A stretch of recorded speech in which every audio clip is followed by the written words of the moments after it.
Hey, what's going on? Welcome back on this beautiful day. Let's discuss a topic where I hope you guys can relate. Today, we're going to talk about bad habits and how they are keeping us broke. So, what are bad habits? Let's break it down. A bad habit is something that we do occasionally on a daily basis that, we just either can't control and it could possibly be an addiction, or it's just something that we just do for fun or we find interest in. And a lot of times, a bad habit can keep us broke. So let's discuss some, right? I'll start with my personal bad habit, sports betting. I got into sports betting probably about a year or two ago. I was chilling with some coworkers and they were all talking about it. Watching games, going, oh my gosh, I just need one more shot. Oh, they made $500, whatever. And so, I'm there, I'm listening, and I'm like, yo, like, well, tell me what this is about. Tell me, put me on. So they put me on, and instantly I was hooked because for me it was like I get to possibly watch me make money in real time, and flip it. And don't get me wrong, I've won a couple of times. There's one time I turned $5 into $500. When things like that happen, it's like, hmm, I just turned $5. I just turned a Big Mac into paying off a whole bill. Like, you know what I mean? So for me, it was like there could be something here. But at time after time, as things go on, I'm not a professional. There are professional sports bettors who do this for a living. I'm not one of those people, so I end up losing my money most of the time. Um, have I stopped this habit? No. Am I good at, let's say, budgeting for it? Yes.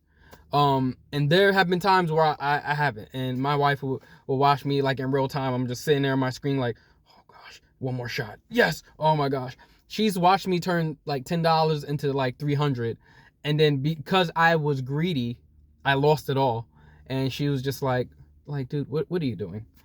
Um, so after that, I was like, all right, I gotta put some chains essentially on myself and kind of control this habit.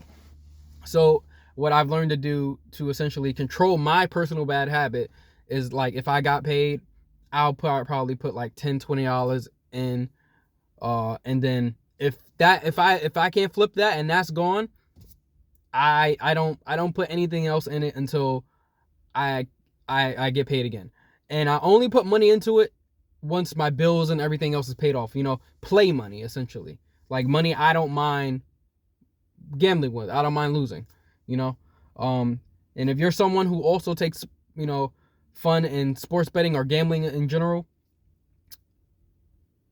make sure everything else is secured first. Make sure, you guys make sure that your bills are paid. Make sure that anything that has to be taken care of is taken care of before you invest into a habit like that.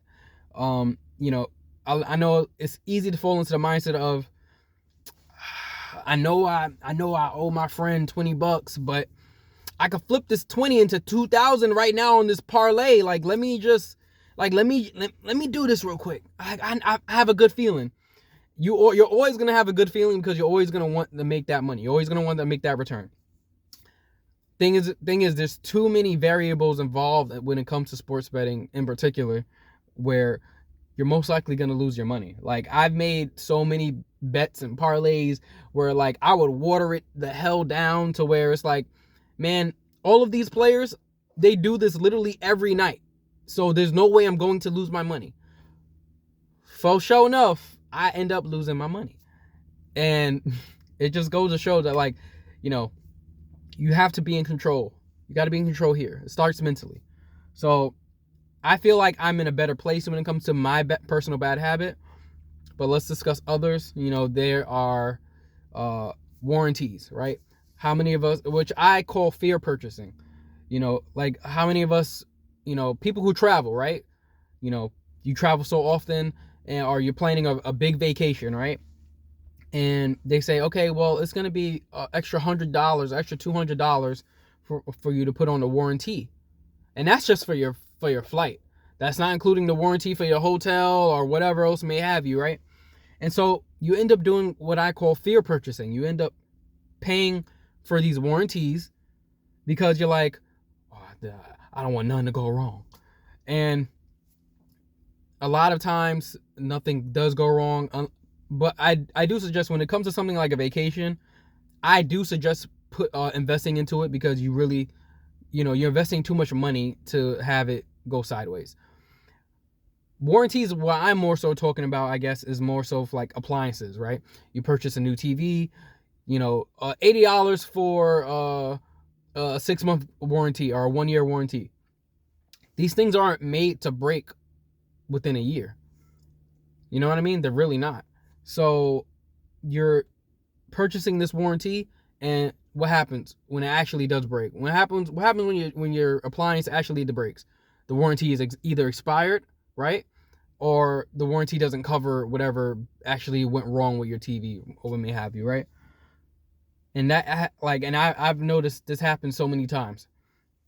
So that's another way, right? Another thing is, I have friends who do this. People who are addicted to, or not addicted, but they treat themselves too often. Let's put it that way.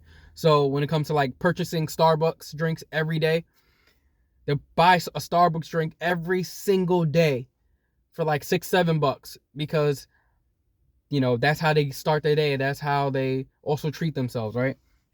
And there's nothing wrong with treating yourself, but do it in a way where it doesn't become obsessive, because you're spending all this money on, let's say a Starbucks drink, a high quality coffee, a premium coffee. If you took all that money you spent on, let's say, Starbucks, and you took that and you multiplied it for a year, you've basically spent $2,000 on coffee. Now, I know that I much rather put that $2,000 to something else. Of course, I can't talk because I have my bad habit in sports betting. But the point of this channel is to correct those bad habits, right? That's the point of this video. So another thing is, cigarette smokers or vapors. They end up spending $10, $15, or per cigarette pack, or a $20 a vape or something like that. And those are probably addictions that they have, rather than just a bad habit or a hobby.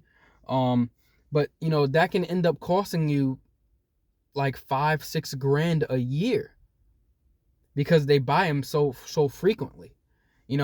If I had an extra $5-6 I'd be a lot better off right now. You know what I mean? And so we have to kind of sit back and think about, our bad habits hurting us financially? Are they slicing up our wallets? And most of the time, the answer is yes. Another bad habit is the use for ride sharing, which are Ubers and Lyft. If you live within walking or a bike riding distance of places you got to go, stop spending your money on Ubers and Lyfts and start walking, start riding your bike. Save you some money, because you're essentially just throwing your money away just to get there quicker, when you could have just, let's say, woke up 30 minutes earlier and started riding your bike, and you would have got there at the same exact time. You know what I mean? So that's really it for today. Hit me down in the comments. Let me know what your bad habit is. As I said, mine is sports betting. And I work every day or every week rather, to contain it and compose myself not to go overboard. But what's a bad habit you guys have that is keeping you guys broke? And what are some ways you guys are working to essentially fix it, or just kind of maintain it to where it's I still do it, because it's something I like to do, but it's not an addiction, and it's not obsessive. So let me know in the comments. Thank you guys for watching. Hope you guys like, comment, subscribe, and see you in the next one.